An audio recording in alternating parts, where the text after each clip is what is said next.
What if the cleanest homes in the world belong to people who actually clean less than you do? I know that sounds backwards, but stay with me because this changed how I think about cleaning my own home, and it might change yours too. The secret isn't a fancy mop, an expensive product, or a robot vacuum. It's a philosophy, a way of thinking about your home, your time, and your things that makes cleaning almost unnecessary. And before you think, that's easy in a tiny Tokyo apartment, these habits work exactly the same in a 3-bedroom house as they do in a 500-square-foot flat. Today, I'm counting down 10 habits Japanese homemakers use. Not to clean better, but to almost never have to clean at all. The routines, the mindsets, and the tiny daily actions that keep a home spotless without losing an entire Saturday to it. Stay until number 1. It's less about your floors and more about why you have so much to clean in the first place, and it might be the most freeing item on this list, especially once your home has had a few decades to fill up. Let's start with 10. 10. The stovetop liner. Grease splatter is what turns a 5-minute wipe down into a scrubbing project. A thin layer of foil or a silicone mat around the edge of your burners catches it before it ever hits the stovetop. At the end of cooking, lift it off, replace it, done. The stove underneath stays almost perfectly clean without you touching a scrub brush. The shift.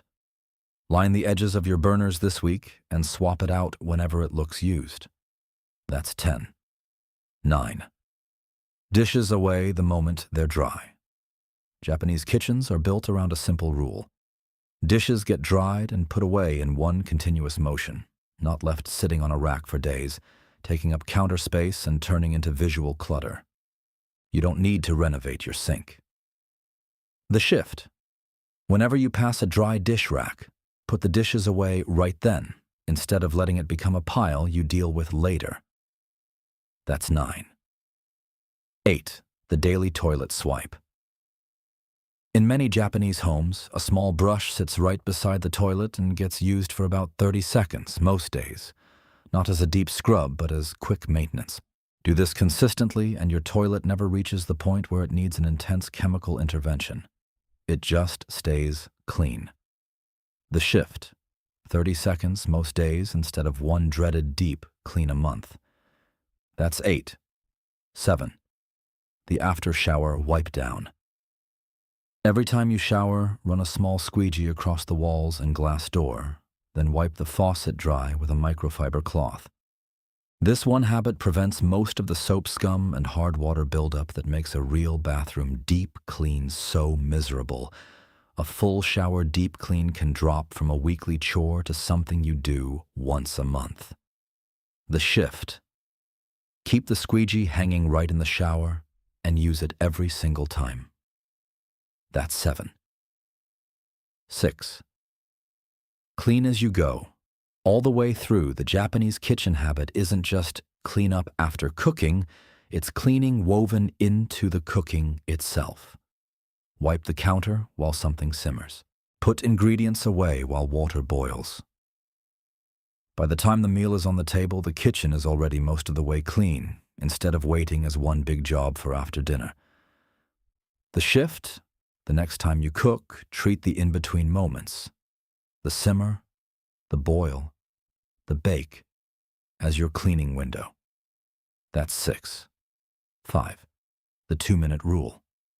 If a cleaning task takes 2 minutes or less, it happens right now, not later, not on a list. Wipe the stovetop after cooking. Squeegee the shower. Wipe the sink after brushing your teeth. Fold the blanket before bed. None of it feels like cleaning, and each one quietly prevents a much bigger job down the road. The grease you wipe off today is a 30-second task. Left for a week, it's a 30-minute scrub. This is kaizen applied to a home. Continuous improvement in tiny, almost invisible steps, instead of one exhausting cleaning day that eats your whole Saturday and leaves you resentful before it's even over. Which, frankly, gets harder to bounce back from the older we get. The shift. Pick your 3 biggest cleaning pain points, find one 2-minute habit for each, and do just that for 2 weeks before adding anything else. That's 5. 4. The 15-minute morning reset. This comes from soji, the daily cleaning practiced in Japan, rooted in a Zen Buddhist tradition of monks cleaning their temples each morning as a form of respect for their space. It doesn't need to be long. Open the windows for a few minutes to let stagnant air move. Make the bed immediately. Wipe the kitchen counters and stovetop. A quick sweep of the kitchen and entryway floors. Wipe the bathroom sink. That's the whole routine. 15 minutes, maybe less. What it does is reset your home and your mind every single morning, so you're never walking into yesterday's mess. The shift. Try it tomorrow morning, just once, and notice how different the rest of the day feels. That's 4. 3. The seasonal deep clean. Instead of one brutal spring cleaning that wipes you out for a week, or panicking every time the holidays approach, schedule 4 smaller deep cleaning sessions a year, 1 per season. Each one tackles a single bigger area: baseboards, inside the oven, bathroom grout, behind the furniture, instead of everything at once. When you know those things are getting handled 4 times a year, on a schedule, the guilt about them the rest of the time simply disappears. And so does the physical toll of doing it all in one exhausting weekend. The shift. Pick your 4 seasonal dates now and assign 1 deep clean task to each. That's 3. 2. The genkan, a boundary at the door. In Japan, there's a small entryway at the front of every home called the genkan, usually just a step down, where shoes come off before anyone goes further in. It isn't a suggestion. It's a rule, and it's enforced. Here's why it matters. The bottom of a shoe can carry hundreds of thousands of bacteria picked up from a gas station floor, a parking lot, a gym bathroom, and most of that transfers directly onto your floors on first contact, right where kids play, where a dog lies down, where bare feet cross at night. Japanese homes stay cleaner at the foundation because the dirt never gets in to begin with. You don't need to renovate your entryway. A shoe rack by the door, a small bench, a basket of house slippers waiting on the other side make it visual and obvious, and people actually use it. The shift. Set up your own genkan this week. Your floors will stay clean for days longer and your vacuum sessions get shorter. That's 2, just 1 left. And it's not really about cleaning at all. It's about why there's so much to clean in the first place. 1. Danshari. Owning less to clean. Less danshari is the Japanese practice of refusing what you don't need, discarding what you don't use, and separating yourself from the attachment to things. It's the root of the decluttering methods that became popular worldwide, but it goes deeper than a once-a-year tidy-up. It's a permanent shift in your relationship with your belongings.